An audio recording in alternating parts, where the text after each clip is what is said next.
Okay, everyone can hear us properly? Can you hear us? Why is Dunstan much louder than me?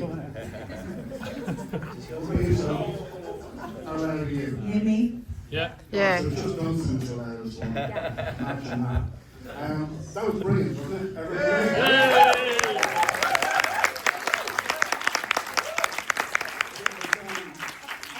Anyone else in the room seen it before? Yeah? Yeah. Quite a few. It's actually better almost second time round, isn't it? Definitely. It's Derek bought the DVD, delivered from Dunstan to his house with no DVD player, so he came to my house to watch it in between cigarette breaks and can breaks and smoke breaks for 4 hours. So what we're hearing is you freeloaded watching it. Nicely done, yeah. Well, it's a massive pleasure to be here. It's a massive pleasure for you to be over showing us your movie and all the rest of it. But the big question is, that I really want to know, is how did this actually happen? Who approached who about doing this? Sophie, you better answer some questions because you don't know any early Chumbawamba. I'll start this one and then Sophie can take over. I had the idea of making this film it must be about 10 years ago now, I suppose. And I couldn't get it off the ground at all.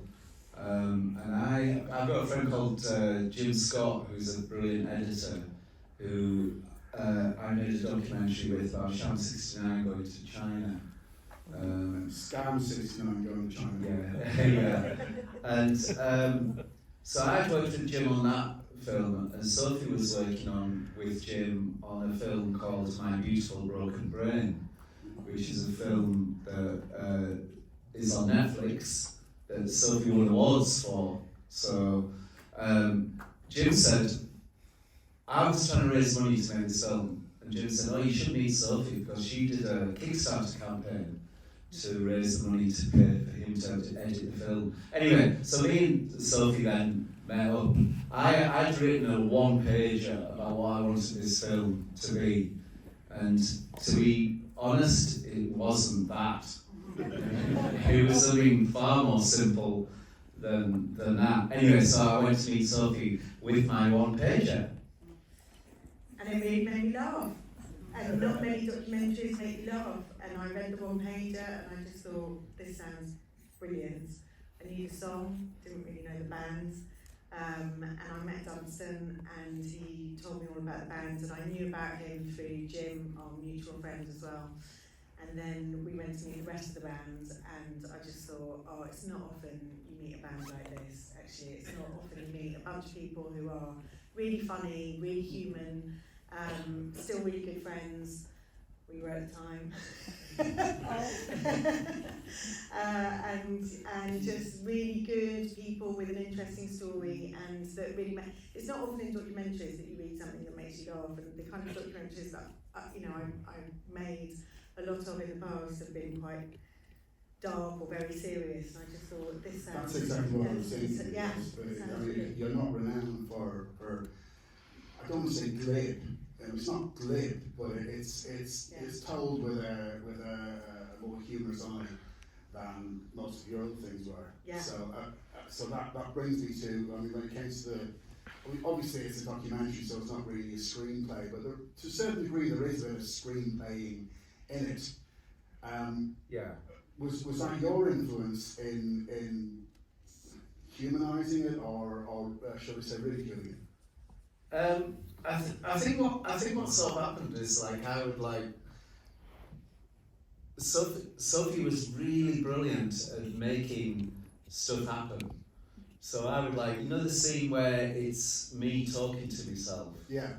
So we tried to with the band, we tried to have that conversation about signing to a major label and the idea of selling out and all that. And the conversation we had was really stilted. It didn't really work. And so we thought, how else could we do this? And I saw this advert on YouTube or something. There was this actor who was talking to himself, and it built up, and there was more of him. So the next day I went to Sophie and said, look Sophie, I've got this idea of how we can do this conversation. Just me talking to myself, and I'll play all different aspects of what everybody was saying. And Sophie was just like, oh, fuck's sake, okay. But then she made it work, and then she got it all to work, didn't you?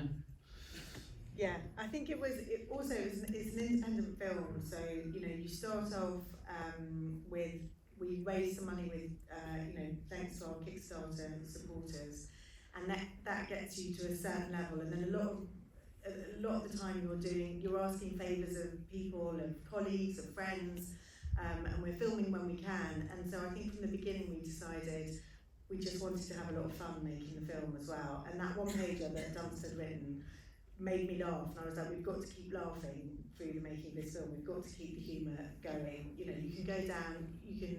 I think the best way of making documentaries is that you have a Trojan horse. So if you want to say something political, you can use comedy, or if you want to, you've got to go in with something else. If you tell people what you're going to be selling them, they probably don't come to it if it's too much, or someone's had a long day and they don't want to listen to it, or they don't want to hear a certain message. But because of the band and the ethos of the band and how they work, we were like, well, let's follow that template. Let's make a film where no one scene is the same as the next scene, in the same way that no one single is the same as the next single, and keep that kind of... Oh yeah, we have that idea that Chumbawamba never made the same album twice. Yeah. That we always changed what we were doing. That's true. Yeah, and we sort of applied that philosophy to the film, really, didn't we? We thought, right, every scene would be different to Yeah. So if we're going to interview Alice Eining, then we've got to interview Boff on Ilkley Moor or whatever it was, or we'll get Dan to do something weird, or we'll get Penny to do. Actually, we didn't get Penny to do anything weird. Penny just did something. I was actually relieved. The first time I saw it, I was relieved that Penny did the interview with clothes on. Because Penny's naked Tai Chi is the stuff of legend. You'll think of any opportunity to do so, and I suppose. When we turned up, we didn't know he was going to do it. He was going to do something else, and then we got there, and he was just like, "Oh, I've decided I'm going to do this." No, he was going to read something else. No, he said, we went to him and he said, I said, oh, we'd really like to film you, we'd really like to film an interview with you, and he just gave me a whole lecture on how he didn't want to follow the kind of tropes of filmmaking in the usual way, that we mustn't plan anything or script anything, that we just had to let it happen, which when you've got a budget and crew to hire and like other people to bring in, it's like, fair enough for you, Penny, but for us it's quite tricky, but we went along with it. And he just said, turn up on this day, and we had I think the sit-down interview we did the second time round, but the first time round it was, you rock up, and I'll just take all my clothes off and you come and film me in this shed doing this. And it wasn't like, okay, but we're going to need an interview at some point as well, and we had to like just go along with it for a bit. Was that the, are we fairly familiar with Penny in advance, or was no, I didn't know at all. I met Penny when he's on a normal kind of path as a normal clothed person, talking about drums and how he wasn't a proper drummer. That's very interesting. But then you see other things of it, and you know. The first conversation I had with Penny was about whether if a 14-year-old girl falls in love with a 50-year-old man, that's not incest, that's not abuse, that is love, isn't it? And what's love, and what are the constraints of relationships? I was just like, Not to blow Penny's cover, but then the second time we went, he was just being he was just being mischievous or something when he was going like, oh, Trump's brilliant, Trump's saying what nobody else is saying. Well, then we were like, what? He's a law unto himself. He really is, yeah. Did you know him previously? Not really, no. You see him vaguely, yeah. When we showed him, I had this sort of weird exchange with him about 2 years after. When the film came out, I emailed him and said, look, Penny, the film's out, we're going to show it at Sheffield's Dogfest. But it was during lockdown, so we sort of knew he wouldn't come or anything, but we told him about it. Then about 2 years later, he wrote to me and said, did that film ever come out? You never let me know.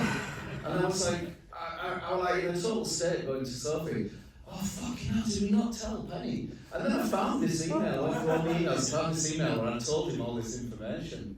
And so he sort of in a Penny-esque sort of way apologised, didn't he, like about, oh right, okay. But I didn't like the film anyway. And he didn't like the fact that we called him a guru. But that was kind of a joke anyway. I thought the wonderful wisdom of crafts was brilliant. And I mean, actually, as a little aside, I mean, forgive me, I'm going to just keep jumping from side to side and forward and backwards because I'm completely ill-prepared for this, as I am for everything that I do on a stage, sitting there talking to people. But it's good fun. I put it down to anarchism, but you know, the reality is like, that's just it. But we're looking at the footage there of you when you did Rebellion the first time in 2019. And if you look closely in one of the scenes, you can see me standing 3/4 of the way back with Deco from Paramoid Visions. Oh yeah. And Steve Ignorant. Really? And Bruce there. Now, you might remember that just before that, we had asked Interrobang to play with Steve Ignorant and Paramoid Visions in the Hungry Club. And we'd never seen you play. Oh, I heard the music, Steve hadn't. Yeah, He yeah. obviously knew who you were, and Deco had heard stuff. We said, yeah, it'd be really cool to get these on the bill, really good. And we're watching the gig, and we're about 3 songs in, and Steve, you know, he's got this little, Steve turns around and he kind of looks at me like this. And I turned around to Deco, and Deco was like, and I went, what the fuck have we done? These are gonna absolutely blow us from one side of the stage to the other and make us into absolute arseholes. Now, the look of the draw, the look of the Irish, as you may like to refer to it as, the look of the draw was that it was the worst gig I've ever seen you play. Everything, if it could go wrong, it went wrong. Yeah. Every poor Rick couldn't get the loop to work, and it was magnificent. And Head Six played as well. They weren't that good either, so it was quite good. So you, as you said, you weren't really familiar with Chumbawamba or Penny, or I assume that means 90% of the politics that they adhered to or didn't adhere to, as the case may be, was all new to you. Like, did you get, or did you find a kinship in what it was that they were, the way that they operated and what they stood for, or did you sort of just learn to appreciate it and acknowledge it? No, I think it felt very familiar. You know, I grew up in the Midlands with working class parents. I know I don't sound working class now, but that's because I went to London when I was 17, but it felt, and these guys used to play in you know, Stourbridge and Kidderminster, in the area where I played, so I knew of other bands like them, and definitely the politics and what they stood for were the same as mine. So it was totally a recognition of like what they were trying to do. And I think also I really like making films about people who aren't part of the mainstream and who don't get their voices heard normally. Like that's what I live for in my job. And so I'd done a film with a very mainstream band a few years before. Yeah. And that was weren't going to mention it. I'm going to mention it. Sophie made a documentary about Mumford & Sons, and to make it worse, she produced it. She didn't direct it, she produced it. And it was really unfulfilling because it was meaningless. You know, it had no meaning. When we were in the edit, like we kept playing their tracks, and I'd be like, "We've played this track," and the editor would be like, "No, we haven't played this track." Sounds exactly like the last track. And it was like, you know, it was fun making it, but it didn't say anything. Like it was them like showing you how they write their songs, which I. One thing that was that was really brilliant about working, making the film with Sophie, and the fact that she didn't know anything about Chumbawamba. Yeah.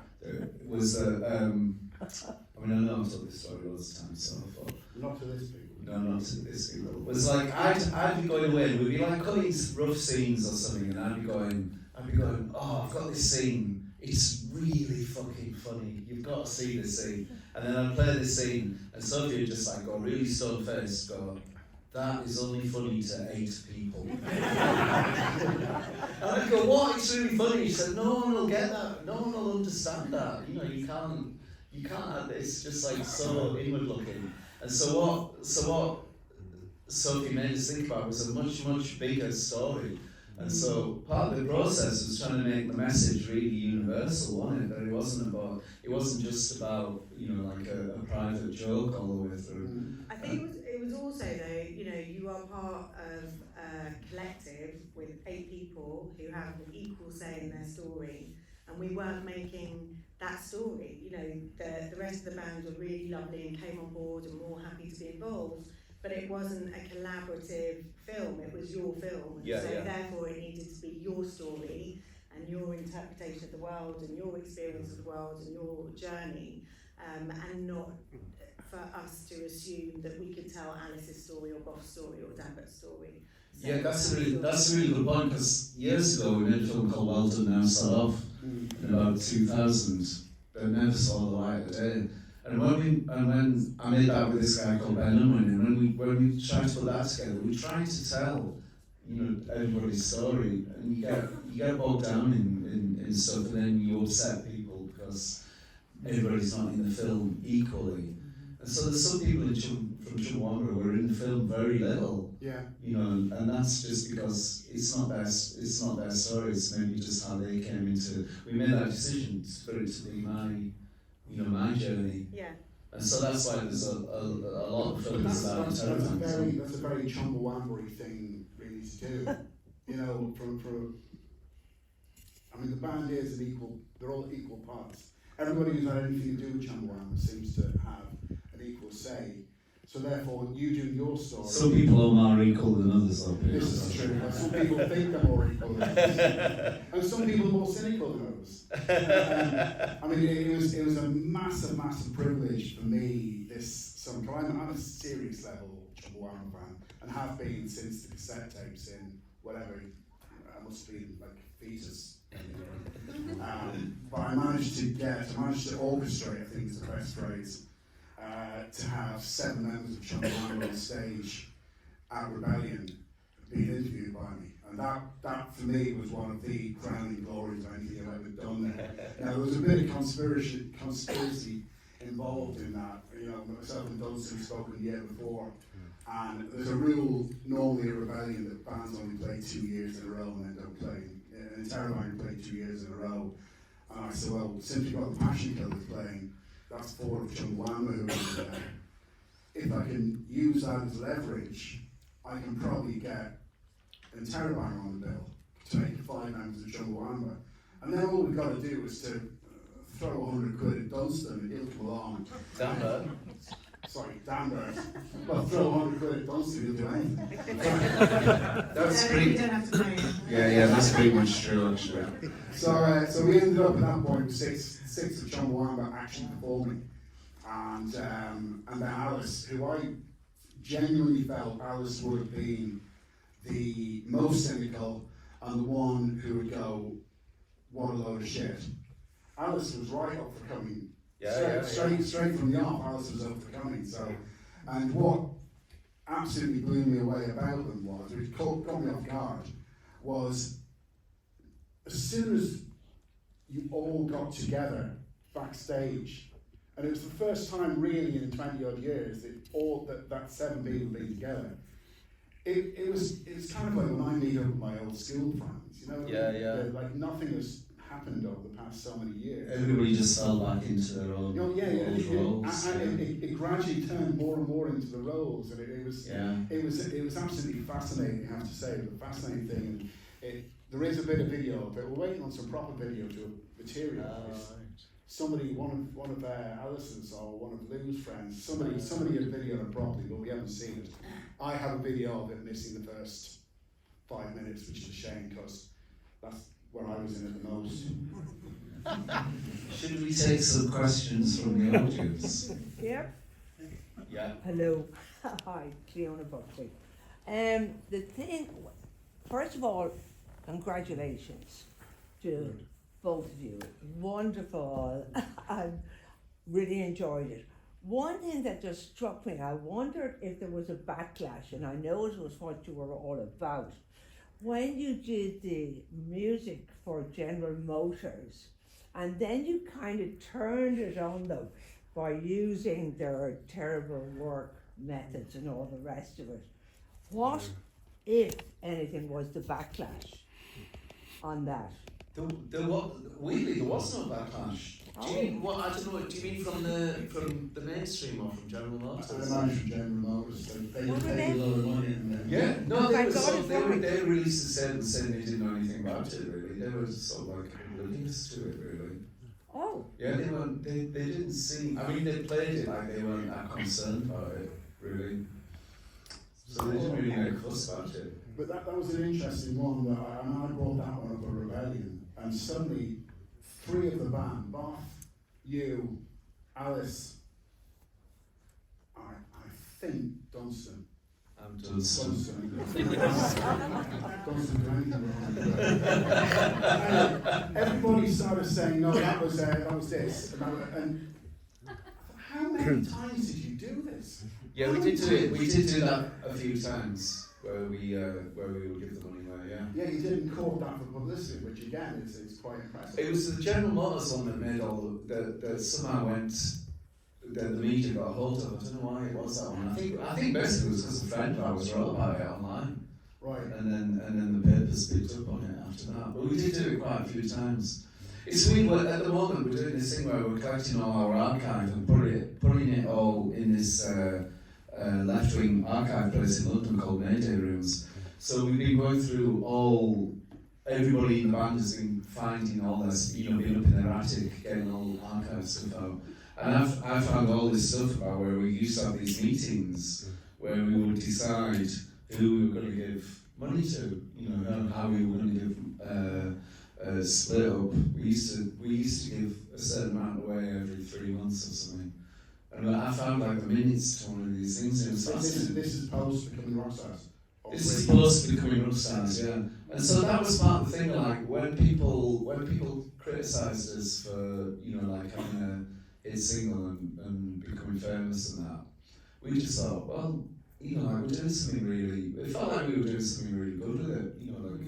Well, I remember the moment that I heard Tub Thumping, and the moment I heard it signed to EMI, and I was absolutely delighted. Myself and Declan had a conversation about it, and he said, now is the moment we will see who was actually a Chumbawamba fan and understood them, and who was just a wanker.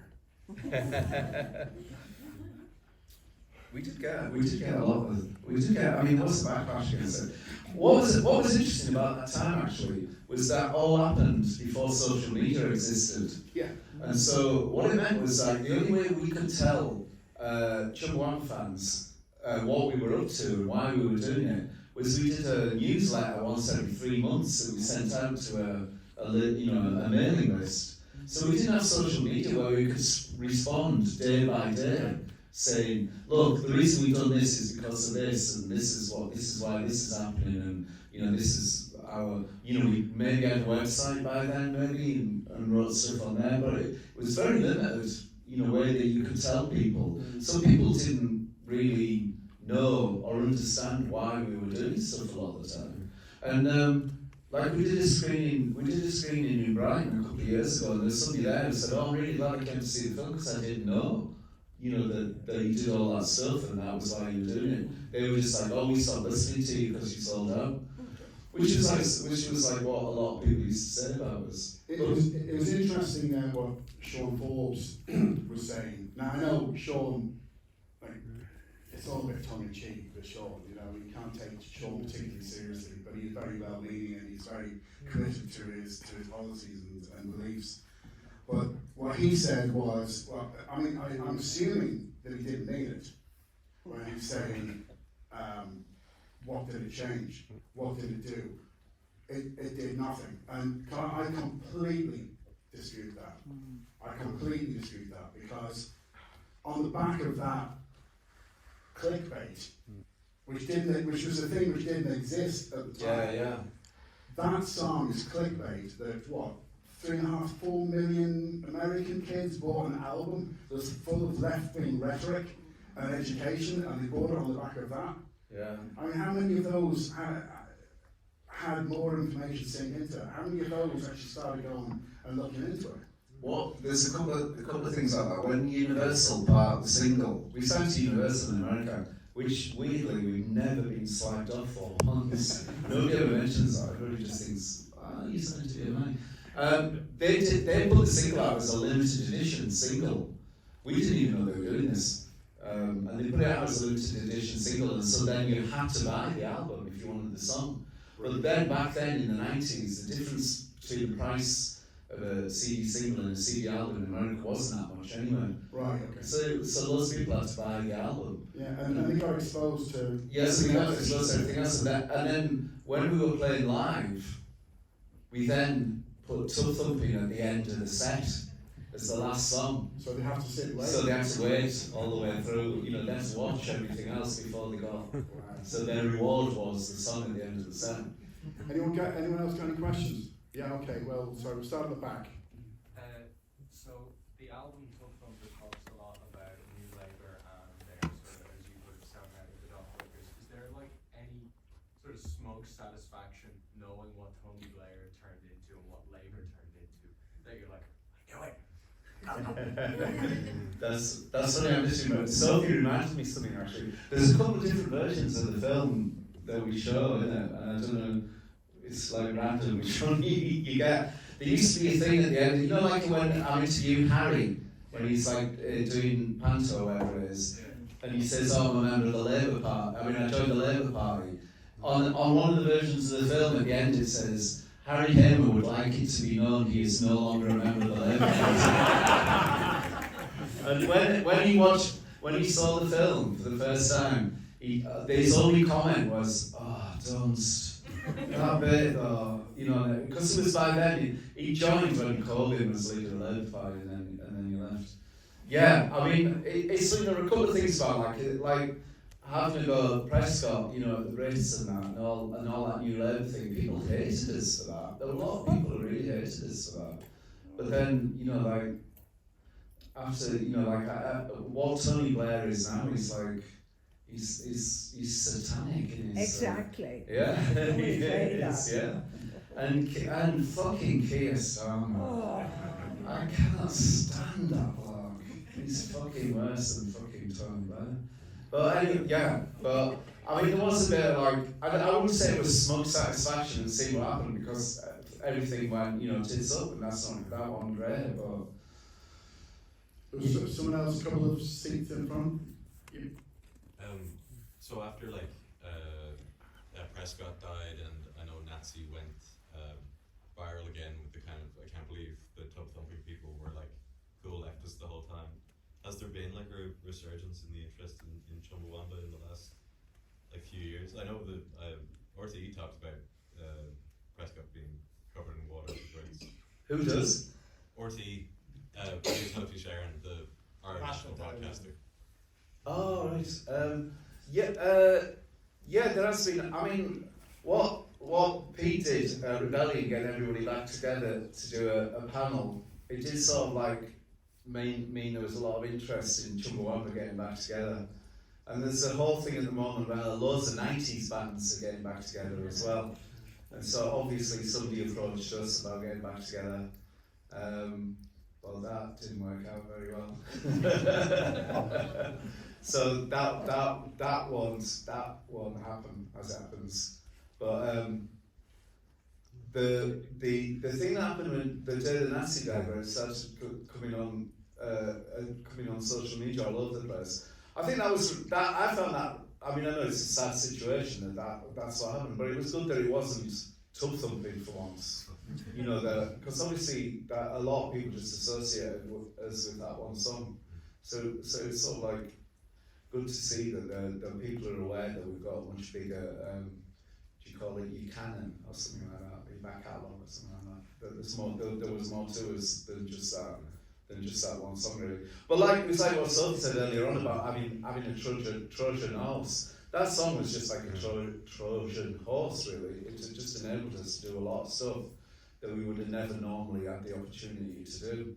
And so, you know, like when it happened, we just had to take that opportunity and do whatever we could with it. We had loads of arguments and discussions about what we should and shouldn't do. And there was times when we got it totally wrong. You know, we find ourselves in really weird situations, like playing Knott's Berry Farm in LA, which is like it's like an imitation Disney World or something. I don't know. And you're on the bill with Hanson or something like that. So it came out at the same time as Mbop or something like that. And you just on the same bill and you think, what the fuck am I doing? And then a 20-foot Goofy walks past. That's true, that did happen. And you think, why am I doing this? But then there's the other side of it that made it all feel worthwhile, I suppose. And, you know, we talk about it, whether does Chumbawamba have a legacy, you know, what's the legacy of the band, I suppose. It's like, last night I went to this Loud Women 10-year anniversary gig, and there was a band on there called Thwack, who were really brilliant. I really liked them. They sort of band who should be on introducing stage at Rebellion, actually. Oh, look at me, everyone keeps looking at me as we're both I can't. Anyway, they were brilliant. And they came up to me afterwards and said, "Oh, fucking hell, we when we write songs, what we try and do is work out how they can be as much like Chumbawamba songs as possible." And I thought, oh, that made me feel really proud of the fact that there was. Although there isn't a Chumbawamba covers band. Oh, yeah. Yes, yeah. No, there isn't one. Oh. Oh, is there one? Have you got a Chumbawamba covers band? We're good friends with Chumbawamba. That would be amazing. It's always really rankled to me that there isn't one, actually. That would be amazing. It sounds too hard. You know, because we got to do the Chumbawamba cover at one stage. We went through most of the catalogue and went, it's not fucking play any of these. I thought we were going to do the first single. Yeah, that's easier. That's easier. We're going to do that. That's don't tell anyone. All right. Nobody knows about that, please. It hasn't happened yet, and Bob hasn't written the sleeve notes either. All right. I'll have to chase it. Anybody else? Stick on that rope, and then we'll go. Yeah, we need to finish up very shortly as well. All right, well, do All the right. big ones. When you say the sound of Chumbawamba, what do you consider that? Because your sound for each album is like maybe bar the really early Anarcha stuff, but your sound is so different, like from Swing of Throne into Tough Number, like they're completely different. So what would you consider Chumbawamba's sound?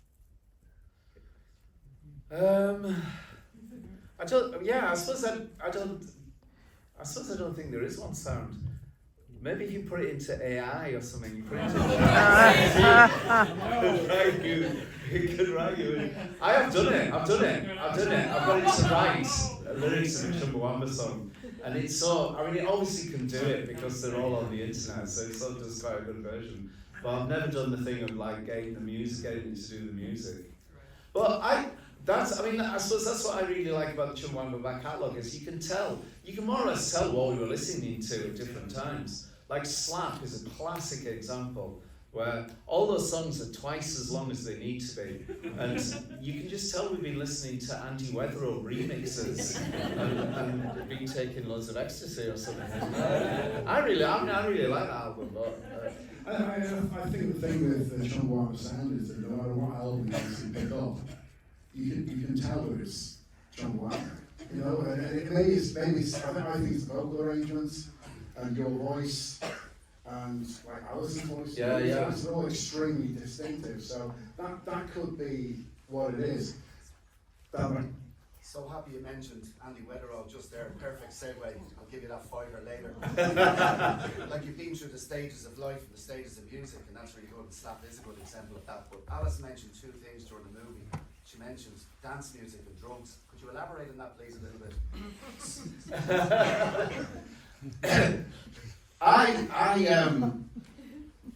A lot of people say, I used to say that punk changed my life, and that was the time when I thought, you know, like, you could change the world and you could make a difference.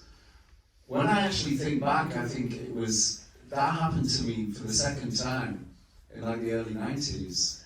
and that was being part of dance culture, I suppose, and being in that world and going out every weekend and feeling of community that you had, whether that was drug enhanced or not.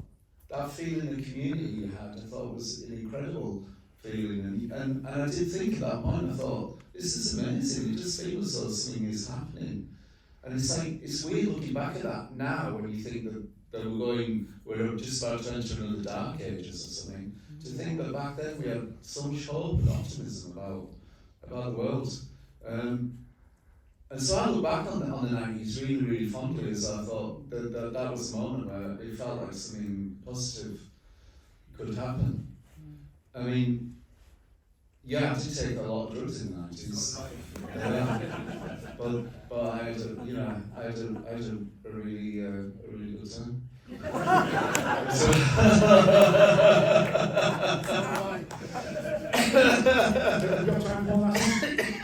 really don't, because we've another film in here.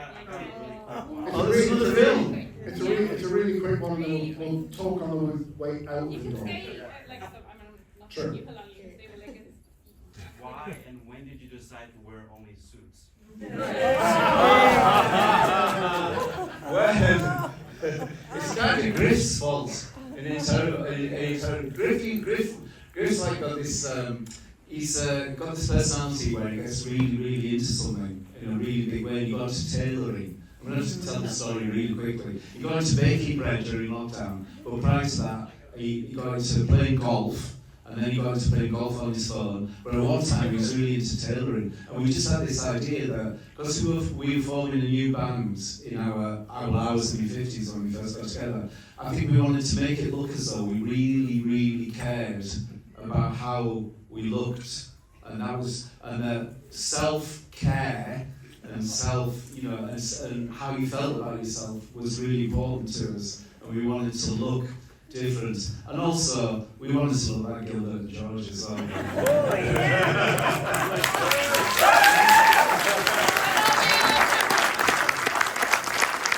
Thank you. Thanks everybody for coming. I really appreciate it.